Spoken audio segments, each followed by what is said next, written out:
नमस्कार मित्रांनो, digital Marathi info या आपल्या यूट्यूब चॅनलवरती तुमचे स्वागत आहे। मित्रांनो, नमो शेतकरी महासन्मान निधी योजनेचा जो काही चौथा हप्ता होता तो शेतकऱ्यांच्या बँक खात्यात अचानक जमा करण्यात आला आहे। 2000 रुपये शेतकऱ्यांच्या बँक खात्यात जमा करण्यात आलेले आहे।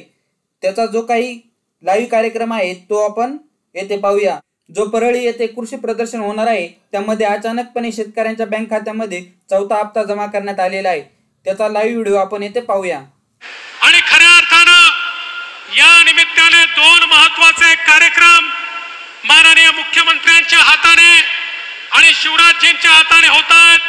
पहिला कार्यक्रम म्हणजे आपल्या राज्याने ठरवलं, देशाचे प्रधानमंत्री माननीय मोदीजी दरवर्षी आमच्या शेतकऱ्याला 6000 रुपये शेतकरी सन्मान निधी देतात, तर महाराष्ट्र देखील नमो कृषी सन्मान योजनेच्या अंतर्गत 6000 रुपये देईल। आणि त्याचा चौथा हप्ता आज या परळीमध्ये मुख्यमंत्री महोदयांच्या हाताने थेट आमच्या शेतकऱ्यांच्या खात्यामध्ये चाललाय।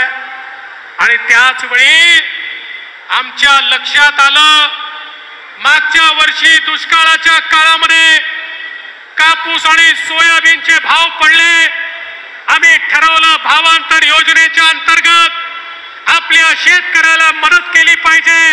कॅबिनेटचा निर्णय घेतला, दुर्दैवाने लगेच आचारसंहिता लागली म्हणून आम्ही ते पैसे देऊ शकलो नाही।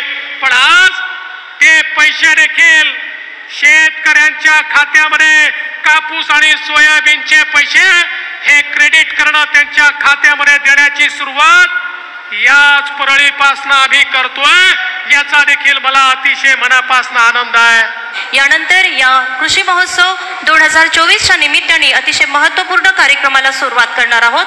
मंचावर उपस्थित सन्माननीय मुख्यमंत्री एकनाथजी शिंदे साहेब आणि सर्व मान्यवरांना विनंती आहे की आपण नमो किसान महासन्मान योजनेचा चौथा हप्ता ऑनलाईन रिमोट कळ दाबून वितरित करावा।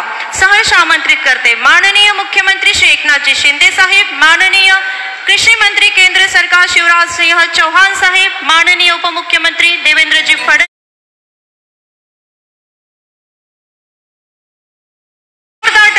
स्वागत करूया अतिशय महत्त्वपूर्ण योजनेचं।